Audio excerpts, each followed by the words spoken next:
네, 앞에서는 우리 아주 꼬맹이들이, 뒤에서는 우리 등치 있으신 분들이 아주 귀한 찬양을 하나님께 올려드렸습니다. 우리 첫 번째로 우리 가족 중에서 나와서 찬양을 해주셨는데, 우리 다른 가족들도 찬양을 앞으로 계속해서 좀 많이 해주셨으면 감사하겠습니다. 오늘 찬양 참으로 감사를 드립니다. 하나님께서 기뻐하셨을 것 같습니다. 1935년도에 미국 심리학자 스트룹이라고 하는 사람이 이런 실험을 하나 했습니다. 색깔을 나타내는 단어들을 검은색으로 써서 실험자들에게 다 보여줬습니다. 빨간색, 검정색, 파란색, 이런 색깔들을 나타내는 단어인데 이것을 이제 검정색으로 다 썼습니다. 그래서 실험자들에게 이게 무슨 색인지 다 말로 표현을 하라고 실험을 했습니다. 실험자에 참석한 사람들이 바로바로 그 단어들이 무슨 색인지를 다 이야기를 했습니다. 검정색으로 색깔들이 다 쓰여져 있기 때문에 단어들을 바로 이야기합니다. 이어서 두 번째 실험을 합니다. 이 실험을 여러분들이 잘 좀 들어보시기를 바랍니다. 색깔을 나타내는 단어하고는 상관없는 색을 그 글자, 단어에 입혔습니다. 그리고 그 실험자들이 무엇을 맞춰야 되냐면 단어 의미를 말하는 것이 아니라 그 색이 무슨 색인지를 말로 표현을 하는 겁니다. 이해가 되셨습니까? 다시 설명을 드리면 이런 이야기입니다. 빨강색이라는 단어를 실험자에게 보여줍니다. 근데 그 빨간색이라는 단어에 무슨 색이 있냐면 파란색이 있습니다. 단어는, 글자는 빨간색인데 거기 색깔은 파란색입니다. 근데 그것을 뭐라고 지금 알려줘야 되냐면 색깔을 알려주는 겁니다. 단어는 빨간색인데 색깔은 파란색이면서 이 실험자가 대답을 해야 되는 정답은 파란색을, 색깔을 말해줘야 되는 겁니다. 검정색이라고 하는 단어가 있는데 거기에는 초록색이 색깔이 있습니다. 답은 초록색을 말해야 됩니다. 이렇게 단어들을 하나하나 보여줬습니다. 그랬더니 이번에 결과는 첫 번째는 바로바로 대답을 했는데 두 번째 실험에서는 첫 번째보다 시간이 더 지체가 됐습니다. 시간이 더 오래 걸리는 결과가 나왔습니다. 이것을 스트룹 효과라고 합니다. 첫 번째 심리학자가 이 실험을 했기 때문에 이 결과를 스트룹 효과라는 그러한 이름이 붙여지게 됩니다. 사람들은 단어의 의미를 읽는 행위에 굉장히 익숙합니다. 왜냐하면 우리가 단어를 읽을 때, 어떤 책을 읽을 때는, 글자를 읽을 때는 그 글자의 의미를 바로바로 읽어나갑니다. 검은색으로 거의 대부분 쓰여져 있기 때문에 읽는 즉시로 바로바로 의미를 이해하고 해석하고 넘어가게 됩니다. 조금 전에 성경을 읽으실 때 여러분 성경의 단어를 있는 그대로 바로바로 받아들이고 해석하고 바로 넘어가셨습니다. 그런데 두 번째 실험에서는 단어의 의미하고 색깔하고 전혀 달랐습니다. 그래서 그것을 답을 맞추기 위해서는 생각이 필요합니다. 지금 단어는 보이는 색깔하고 의미가 다릅니다. 그렇기 때문에 답을 맞추기 위해서는 이게 지금 무슨 색깔인지를 맞추기 위해서 시간이 필요한 겁니다. 의식적으로 이것이 무슨 색깔인지를 떠올라야 되고 시간이 지연이 된 겁니다. 왜 이렇게 되냐면 내가 지금까지 단어를 분석해내고 단어의 뜻을 알아내려고 했던 그러한 방식하고는 해보지 않은 알아맞추는 방법을 지금 해보기 때문에 그렇습니다. 익숙하지 않은 것, 전혀 해보지 않은 것, 새로운 것을 한다는 것은 이렇게 쉽지 않고 또 어렵다는 것을 스트립이 이것을 실험을 처음 해봤습니다. 한 가지 예를 들면 이런 것입니다. 우리가 화장실을 가면 글자가 써 있으면 쉽게 알아내지만, 그러나 남자 여자 구분을 하는 것이 남자 모양 또 여자 모양의 그림으로 그냥 붙여놓은 것이 있습니다. 그런데 여러분 그것을 보시면, 잠깐 생각해 보시면 거기에 색깔이 덧입혀 있습니다. 여자는 빨간색, 남자는 파란색. 그런데 남자 모양의 그림에 빨간색으로 색깔을 입히고, 여자 모양의 그림에 파란색으로 색깔을 입혀서 붙여놓으면 사람들이 남자 화장실을 들어가려고 하다가 잠깐 멈칫합니다. 이게 남자 화장실이 맞나? 분명히 남자 화장실은 항상 파란색이었는데 빨간색이 그려져 있기 때문에, 색깔이 되어 있기 때문에 멈칫하는 겁니다. 내가 지금 제대로 들어가나? 확인을 한다 그럽니다. 시간이 걸리는 겁니다.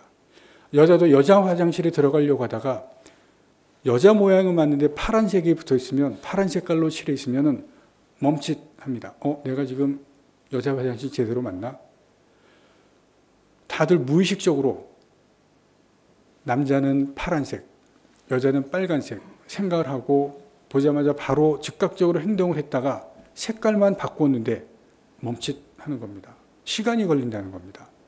그리고 확인하는 작업도 하게 됩니다. 이것이 바로 스트룹 효과라는 것입니다. 평소에는 익숙하게 행동하고 또 평소에 항상 그렇다고 생각을 했던 것이 색깔 하나 바꿨는데 멈칫하게 되고 지연하게 되고 시간을 늦추게 됩니다. 내가 고정적으로 생각했던 것, 고정적으로 그렇게 늘 행동했던 것, 한 가지만 바꿨는데도, 색깔만 바꿨는데도 이것이 지연되고 생각하게 되고 멈칫하게 됩니다.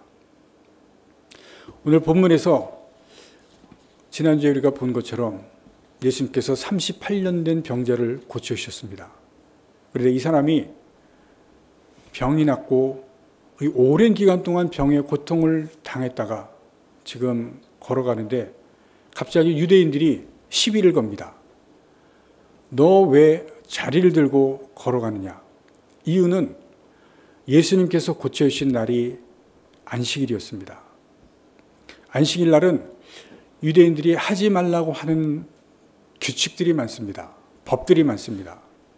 근데 이 사람이 오늘 본문 말씀 10절 말씀에 보시면 이렇게 유대인들이 말합니다. 유대인들이 병난 사람에게 이르되 안식일인데 내가 자리를 들고 가는 것이 옳지 아니하니라. 유대인들은 안식일에 어떤 무게 이상이 되는 것은 절대로 들고 갈 수가 없습니다. 일을 하는 것이라고 생각을 하기 때문에 그렇습니다. 근데 이 자리라고 하는 것은 이 38년 된 사람이 연못가에서 오랫동안 누워 있었기 때문에 맨 땅에 있을 수가 없습니다. 그래서 거기에 돗자리 같은 맨 땅 위에 깔 수 있는 돗자리를 깔아놓고 거기에 누웠습니다. 근데 예수님께서 병을 고쳐주시면서 무슨 말씀을 했냐면 8절 말씀을 봅니다. 예수께서 이르시되 일어나 내 자리를 들고 걸어가라 말씀합니다. 자리를 들고 걸어가라. 이 사람이 38년 동안 고통을 당하다가 병에서 났습니다. 근데 예수님께서 자리를 들고 가라 그랬습니다. 그래서 예수님 말씀대로 일어나서 병이 나았기 때문에 자리를 들고 갑니다. 근데 유대인들이 그것을 들고 지금 시비를 거는 겁니다. 너 왜 자리를 들고 안식일 법을 어기냐는 겁니다.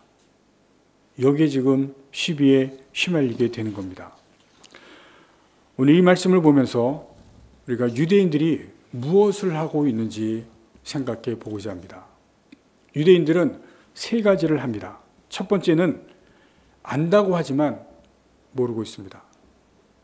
자기들이 지금 분명히 안다고 생각하지만 모르고 있는 것을 여기서 보여줍니다. 유대인들의 신앙이 무엇입니까? 하나님 신앙입니다. 하나님을, 유일신 하나님을 이 사람들은 대대로 믿고 있습니다. 자신들이 태어나기 전부터 그 오랜 조상적부터 이 하나님을 믿습니다. 그리고 이 사람들은 태어나면서부터 모태로부터 그 하나님을 믿습니다. 그런데 이 유대인들이 정말로 하나님을 알고 하나님을 믿었을까요? 이 부분을 우리가 잘 봐야 됩니다. 조상 때부터 하나님을 알았고 조상 때부터 하나님을 믿었고 나면서부터 하나님을 알고 믿었다고 하는데 정말 하나님을 알고 하나님을 이 사람들이 믿었을까? 이 사람들이 정말 하나님을 믿었다면 예수님을 알았을 겁니다. 왜냐하면 이 당시에는 구약 성서가 있었습니다. 신약은 없었지만 우리가 지금 보고 있는 구약 성서를 이 사람들은 다 가지고 있었습니다. 근데 구약 성서는 메시아에 대해서 말씀을 합니다. 예언을 합니다. 메시아가 어떤 분인지 또 메시아가 올 것에 대해서 구약 성경은 분명하게 예언을 하고 정확하게 말씀합니다. 그 메시아가 누굽니까? 예수님이죠. 그런데 이 유대인들, 구약 성경에서 말씀하시는 이 예수님을 예언을 했음에도 불구하고 예언한 그 예수님을 알지도 못하고 믿지도 못하고 있습니다. 5장에 가서 38절에 보시면 놀라운 말씀이 있습니다. 38절 말씀을 봅니다. 38절, 39절 말씀을 제가 읽습니다. 그 말씀이 너희 속에 거하지 아니하니 이는 그가 보내신 이를 믿지 아니함이라. 너희가 성경에서 영생을 얻는 줄 생각하고 성경을 연구하거니와 이 성경이 곧 내게 대하여 증언하는 것이니라. 여러분 39절에서 너희가 성경을 연구한다 말씀합니다. 유대인들이 구약 성경을 가지고 있고 성경을 지금까지 읽어왔고 또 읽은 것뿐만이 아니라 성경 말씀 유대인들이 얼마나 외우는지 모릅니다. 그리고 연구까지 해왔습니다. 38절에 무엇이라고 말씀합니까? 그 말씀이 너희 속에 거하지 아니한다. 여러분 말씀을 아무리 읽었고 말씀을 연구까지 해왔는데 말씀이 지금 너희 속에 없다는 겁니다. 말씀이 없다. 왜 그렇습니까? 그 말씀에서 지금 예언해 왔고 그 말씀에서 지금 메시아에 대해서 이야기해 왔는데 그 말씀에서 증언하고 있는 내게 대하여 증언하고 있는 예수 그리스도 메시아 너희가 지금 눈앞에 보고도 말씀에서 예언했는데 너희가 전혀 알지도 못하고 믿지도 않는다는 것입니다. 그렇게 하나님을 안다 그러고 그렇게 성경을 안다 그러고 성경을 연구하고 있는다 그래도 너희는 하나님을 알지도 성경을 알지도 또 하나님을 믿지도 성경을 믿지도 못하다는 것입니다. 우리가 교회를 다니고 있습니다. 하나님을 알고 또 예수님을 알고 있다고 합니다. 우리가 성경을 손에 다 가지고 있습니다. 성경 말씀을 읽고 있습니다. 여러분 정말 하나님을 알고 계십니까? 정말 내가 예수님을 알고 있습니까? 성경을 내가 정말 알고 계십니까? 성경이 정말 살아서 내 말씀 속에서 내 삶 속에서 역사하고 있습니까? 오늘 유대인들에게 말씀하시는 이 말씀은 예수님께서 유대인들을 통해서 우리를 보게 하시는 말씀입니다. 내가 정말 하나님을 알고 있는가? 내가 정말 예수님을 알고 있는가? 여러분 심각하게 이 부분에 대해서 자신을 보실 수 있어야 합니다. 내가 성경을 가지고 있지만 내가 성경을 읽고 성경을 말씀을 듣고 있지만 내가 정말 성경을 알고 있는가? 성경의 말씀이 살아있다고 하는데 이 살아있는 성경 말씀이 내 삶에서 정말 역사하고 있는가? 여러분 심각하게 이 부분을 생각해 보시기를 바랍니다. 두 번째입니다. 유대인들은 중요한 것을 놓치고 있습니다. 예수님께서 하신 일이 무엇입니까? 38년 동안 고통 중에 병 가운데 있는 사람을 고치셨습니다. 이 오랜 기간 동안 고통을 받은 사람, 절망 중에 있는 사람에게 희망을 줬습니다. 여러분 모든 것을 다 포기한 이 병자가 그 오랜 기간 동안에 다 포기하고 살았는데 이 사람에게 여러분 병이 고쳐져서 이제는 일상으로 돌아갔습니다. 아프신 분 계시죠? 여러분 그 병에서 고침을 받으면 어떨 것 같습니까? 병원에 가는 것이 아니라 하나님께 기도해서 하나님께서 고쳐주시면 어떻게 될 것 같습니까? 기회가 되면 저에 대해서도 말씀을 하나님께서 하실 기회가 되면 말씀을 드릴 겁니다. 여러분 나오면 이 38년 동안 이 고통 가운데서 한 자리에서 두 자리를 깔고 거기에 누워 있다가 나음을 얻었는데 다시 인생이 시작이 되는 겁니다. 얼마나 기쁘겠습니까? 이 고통에 시달리던 사람이 이제 회복이 되고 새로운 인생이 시작이 되었는데 이 유대인들은 이 사람에 대해서 이 기쁨을 하나도 보지를 못합니다. 이 기쁨을 나누지 못합니다. 지금 사람을 놓치고 있는 것을 우리가 볼 수가 있습니다. 이 사람에 대해서 이 사람의 지금 기쁨을 회복하는 이 모습을 전혀 보지를 못합니다. 사람을 놓치고 있습니다. 예수님께서 하신 일, 이 중요한 것을 보지 못하고 사람을 보지 못하고 예수님께서 하신 이 놀라운 긍휼을 베푸는 은혜를 베푸는 이것을 보지 못하고 있는 것을 우리가 성경에서 볼 수가 있습니다. 세 번째입니다. 유대인들이 집착하고 모든 관심을 기울이고 있는 것 한 가지가 있습니다. 법입니다. 율법. 왜 안식일을 지키지 않았느냐? 지금 오늘 본문에서 유대인들이 여기에 집착하는 것을 봅니다. 18절 말씀을 봅니다. 유대인들이 이로 말미암아 더욱 예수를 죽이고자 하니 이는 안식일을 범할 뿐만 아니라 안식일을 범했다. 안식일을 범했다는 이 부분에 대해서 유대인들이 집착을 합니다. 38년 된 병자, 지금 말씀드린 대로 그 고통 가운데서 구해 주셨는데 아무런 관심이 없습니다. 냉혹할 정도로 관심이 없습니다. 오직 관심을 갖는 것은 왜 자리를 가지고 일어나서 자리를 가지고 들고 가서 지금 하나님께서 정하신 이 법을 지키지 않았냐, 거기에만 관심이 있습니다. 법을 지키는지 이 사람이 법을 지키지 않는지 그것만 봅니다. 지키지 않는 것에 대해서 가차없이 비판하고 비난합니다. 그리고 잘 보시면 여러분 그 비난과 비판을 넘어서 아주 중요한 한 가지랍니다. 정죄입니다. 정죄. 너 죄를 지었다는 겁니다. 안식일 법을 지키지 않는 이 죄를 지었다는 이 정죄를 하고 있는 것을 봅니다. 유대인들은 남의 잘못을 찾아내는 것에 익숙합니다. 남의 잘못, 어떻게 하면 법을 지키지 않는지, 어떻게 하면 안식일 법을 어기는지 이 부분을 찾는 것에 익숙해 있는 모습을 보게 됩니다. 여기서 우리가 잘 보아야 할 것이 있습니다. 법을 지키지 않는 것 때문에 법의 정신을 잃어버렸습니다. 법을 지키는 것 때문에 법의 정신을 잃어버렸습니다.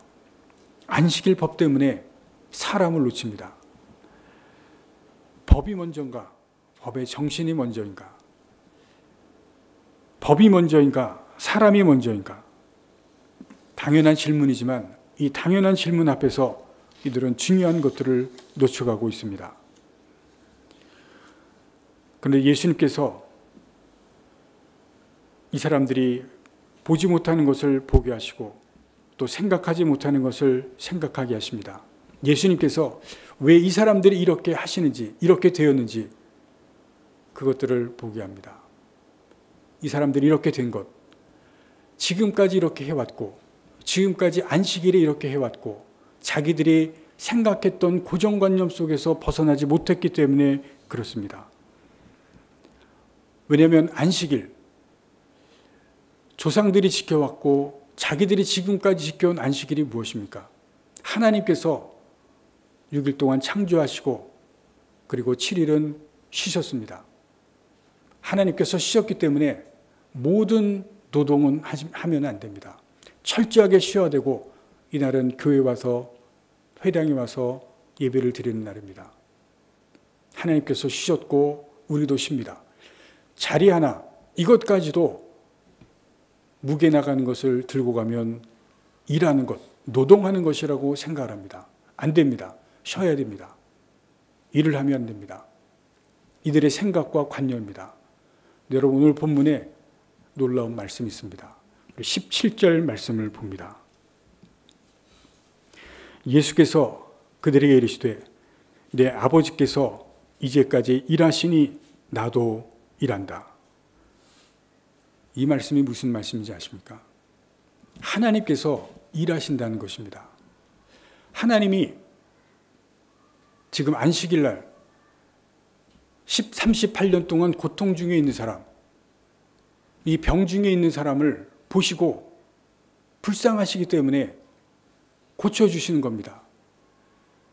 지금 죽어가는 이 사람, 안식일임에도 불구하고 죽어간다면 하나님께서는 구해주신다는 것입니다. 죽어가기 때문에 영혼이 죽어가면 구해주시고 육체가 죽어가면 구해주신다는 것입니다. 안식일에도 불구하고 하나님은 그렇게 하신다는 것입니다. 이게 뭡니까? 일하신다는 것입니다. 하나님은 안식일과 상관없이 고통 중에 있는 사람 거기서 건져주시고 힘들어하는 사람이 있으면 그 사람을 가서 찾아가 주셔서 힘든 부분에서 건져주신다는 것입니다. 죽어가는 사람이 있으면 안식일과 상관없이 가서 그 죽음에서 건져주신다는 것입니다. 그것이 하나님이 일하신다는 것입니다. 여러분 잘 보시기 바랍니다. 유대인들은 안식일은 철저하게 쉰다고 생각했는데 예수님은 하나님은 쉬는 분이 아니라는 것입니다. 안식일에도 하나님은 일하신다고 말씀하십니다. 유대인들의 고정관념은 철저하게 다 깨뜨리고 계십니다. 지금까지 유대인들은 이런 생각을 해본 적이 없습니다. 안식일은 철저하게 쉬는 날, 모든 일을 하면은 안 되는 날이라고 생각했는데 예수님께서는 이 고정관념을 완전히 다 깨뜨리시고 무너뜨립니다. 아니라는 것입니다. 하나님은 사람이 고통받고 사람이 죽어가면 안식일에도 가서 건지시고 죽어가는 사람을 살리시고 고통 중에 있는 사람을 구원을 하시는 안식일에도 일하시는 하나님이라고 말씀합니다. 하나님이 일하시는데 나도 일한다. 철저하게 안식일에 대한 개념, 안식일에 대한 생각을 무너뜨리고 깨뜨리십니다. 놀라운 말씀입니다. 그들이 가졌던 고정관념과 가졌던 생각들, 이 생각을 유대인들은 이해를 하지 못합니다. 이해를 할 수가 없습니다. 왜냐하면 이런 생각들, 안식일은 철저하게 쉬는 날이라고 생각했는데 예수님은 하나님은 일하신다고 말씀하시는 생각을 받아들일 수도 생각할 수도 없었습니다. 그런데 예수님은 이렇게 말씀합니다. 예수님께서 왜 이렇게 말씀하시는지 아십니까? 예수님이 오신 것은 구약의 시대가 아니라 이제는 하나님의 새로운 나라가 왔음을 사람들에게 알리기 시작합니다. 하나님의 새로운 나라는 지금까지 내가 살았던, 지금까지 유대인들이 살았던 그 삶의 방식을 철저히 깨뜨리시고 그들의 생각을 철저히 무너뜨리시는 것이 새로운 나라입니다. 우리가 예수님을 믿는다는 것은 지금까지 내가 살았던 나의 사고방식, 나의 생각의 틀, 나의 삶의 방식 철저히 다 무너뜨리고 깨뜨리는 것입니다. 예수님께서 가르치시는 그 생각대로, 예수님께서 가르치시는 그 삶대로 사는 것이 바로 예수님을 믿는 것입니다.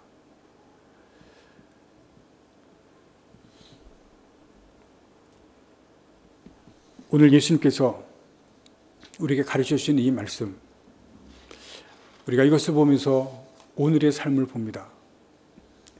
우리는 지금부터 전혀 걸어가지 않았던 길을 전혀 예상하지 못했던 삶을 우리 사회가 이제부터 걸어가게 됩니다. 오늘 어린이 주일입니다.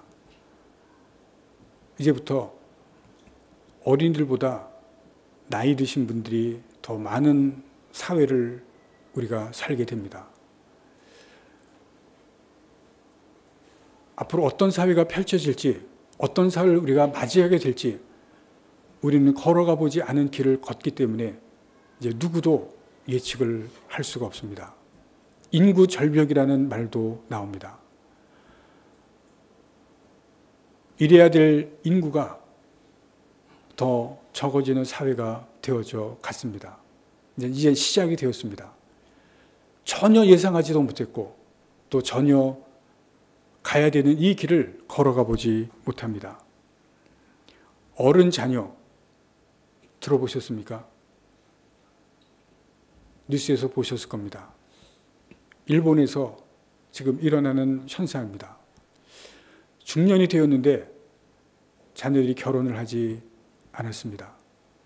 부모들하고 같이 삽니다. 직업이 없습니다. 50이 되었는데 결혼하지 않고 자녀들 부모와 같이 삽니다. 그 숫자가 많습니다. 일본에서 아직 대책이 없습니다. 큰 문제입니다. 네, 그 현상이 이제 우리나라에도 앞으로 20년 후에 일어나게 될 것이라고 예상만 합니다. 그러나 실제로 닥치면 그때 어떤 일이 일어날지 우리가 알지를 못합니다. 걸어가보지 않은 길을 우리가 또 맞이하게 될 것입니다. 인공지능 시대가 온다고 합니다. 4차 산업 시대가 온다고 합니다. 기계들이 우리 사람들보다 더 똑똑한 시대입니다. 사람들이 하지 않았던 일들을 우리 기계들이 할 것입니다. 도대체 어떤 사회가 되고 어떤 일이 일어날지 우리가 전혀 예측을 하기도 힘듭니다. 그런데 사람들은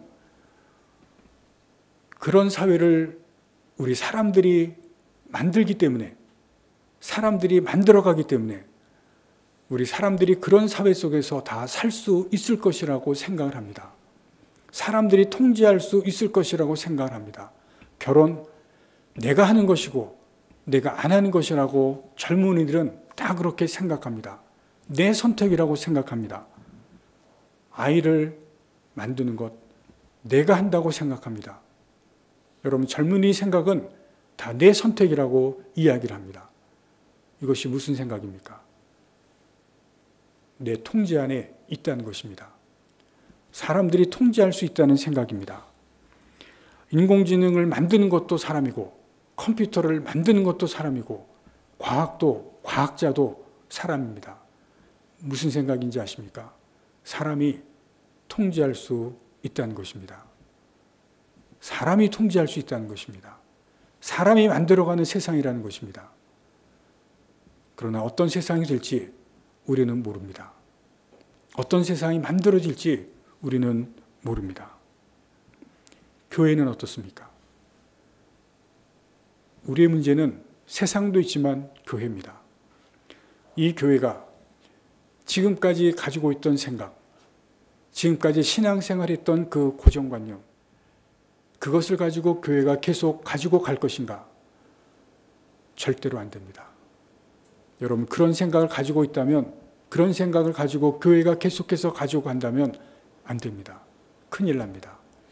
우리가 가지고 있던 생각들, 예수님께서 오늘 말씀을 통해서 보여주시는 것은 깨뜨리라는 것입니다. 그리고 가지고 있는 이 신앙의 고정관념들, 우리가 가지고 있는 신앙의 모습들 깨뜨리라고 말씀을 하고 있습니다. 우리가 정직하게 내가 정말 하나님을 알고 있는지, 내가 정말 예수님을 알고 있는지, 내가 정말 성경에 대해서 살아있는 말씀으로 이것을 믿고 있는지, 그것을 보고 있는지 정직하게 보라는 것입니다. 한경림 목사님 살아계실 때 은퇴하시고 바로 남한산성에서 계셨습니다. 그때 한 9명에서 10명쯤 되시는 목사님들이 한경진 목사님을 찾아갔습니다. 모두 다 중년의 목사님으로 어느 정도 규모의 교회에서 목회를 다 잘하시는 목사님들이었습니다. 찾아가서 평소에 목사님에게 묻고 싶은 말씀들, 또 목사님께서로부터 듣고 싶은 말씀들을 이야기를 다 나눴습니다. 이야기를 다 나누고 이제 마지막에 목사님께 목사님 저희들에게 마지막으로 당부하고 싶으신 말씀, 해주시고 싶은 말씀 있으시면 한마디 해주시기 바랍니다. 그때 한경진 목사님이 이런 말씀을 하셨습니다. 목사님들, 예수 잘 믿으세요. 예수 잘 믿으세요. 그 중에 목사님 한 분이 충격을 받았습니다. 우리가 다 지금 그래도 어느 정도 교회가 되는 교회들을 다 담임하고 있는데 다 담임 목사님입니다. 부목사들이 아닙니다. 다 중년입니다. 다 목사들인데 아니 목사님이 왜 예수를 잘 믿으라고 그럴까? 그분이 나중에 이걸 컬럼으로 썼습니다. 그리고 그것을 깊이 마음에 새겼습니다. 노 목사님이, 존경받는 목사님이 목사들에게, 그것도 중년의 목사들에게, 목회를 잘하는 담임 목사들에게 예수 잘 믿으시오. 이 말씀을 한 것을 마음에 깊이 새겼습니다. 여러분, 예수 잘 믿으십니까? 하나님을 정말 아십니까? 예수님을 아십니까? 여러분, 깊이 자신을 돌아보시기를 바랍니다. 우리가 예수님을, 하나님을 잘 알아야 됩니다. 내가 안다고 하는 그 하나님이 정말 성경에 있는 그 하나님인가? 내가 안다고 하는 그 예수님이 정말 성경에서 말씀하시는 그 예수님인가? 내가 있는 성경에 있는 이 말씀, 정말 살아서 내 삶에서 역사하는 그 말씀인가? 여러분 깊이 자신을 생각해 보셔야 됩니다. 그 하나님을, 성경에서 말씀하시는 그 하나님, 정말 그 하나님이 어떠한 하나님인지를 내가 알아가야 되고 정말 그 예수님이 어떤 하나님인지를 내가 알아가야 됩니다. 그 하나님을 내가 믿어야 됩니다. 그렇지 않으면 우리도 내가 듣는 그 하나님으로, 내가 그 듣는 예수님으로 잘못 믿고 잘못 믿는 그 하나님 예수님에 대해서 고정관념을 가지고 믿어갈 수가 있습니다. 다 깨뜨려야 됩니다. 잘못되어 있는 것들을 다 깨뜨려야 돼야 우리가 바른 신앙을 가지고 바른 하나님을 믿고 바른 예수님을 믿고 바른 말씀을 가지고 살아갈 수가 있습니다. 유대인들처럼 잘못된 것을 가지고 있으면 성경 말씀은 있지만 그러나 말씀이 내 안에 없다고 말씀하신 것처럼 우리가 그런 잘못된 신앙을 가질 수가 있기 때문에 그렇습니다. 우리가 교회 안에 있습니다. 어떤 교회를 만들어 갈 것인가?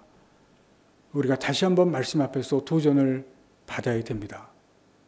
우리가 다음 주에 창립 2주년을 맞는데 우리 창립 2주년을 맞으면서 우리가 새롭게 하나님께서 주시는 비전에 대해서, 이 교회에 대한 비전에 대해서 말씀을 나누게 될 것입니다. 어떤 교회를 만들어 가야 될 것인가? 우리가 잘못된 것들을 버리고 새롭게 주시는, 하나님께서 주신 새로운 것을 가지고 만들어 가야 됩니다. 어린아이들은 여러분 보시면 똑같은 만화를 보여줘도 또 봅니다. 어제 봤는데 또 봅니다. 학교에서도 가르쳐준 것을 또 반복해서 가르쳐줍니다. 어떨 때 보면 야, 너 이거 어제 봤는데 오늘 또 보니? 그래도 또 봅니다. 여러분 거기에 놀라운 것이 있습니다. 왜 그런지 아십니까? 어린아이들은 어제 본 것을 오늘 보면 새롭게 그것을 봅니다. 똑같은 것을 봐도 거기서 새롭게 받아들이는 것이 있습니다. 그래서 똑같은 것을 또 봅니다. 조금만 커도 초등학교 5학년이나 6학년만 돼도 어제 본 것을 또 보라 그러면은 안 보려고 그럽니다. 그러나 어린아이들은 똑같은 것을 봐도 그것을 똑같이 보는 것이 아니라 거기에서 자기 나름대로 새롭게 보는 것이 있습니다. 그래서 똑같은 것을 봐도 지겹지가 않은 것입니다. 그래서 어린아이들은 똑같은 것을 매일같이 보지만 똑같은 것이 아닙니다. 자기 나름대로 새롭게 거기서 생각하고 받아들이는 것이 있다는 것입니다. 어린아이의 마음입니다. 왜냐하면 그 생각이 아주 고정되어 있는 것이 아니기 때문에 그렇습니다.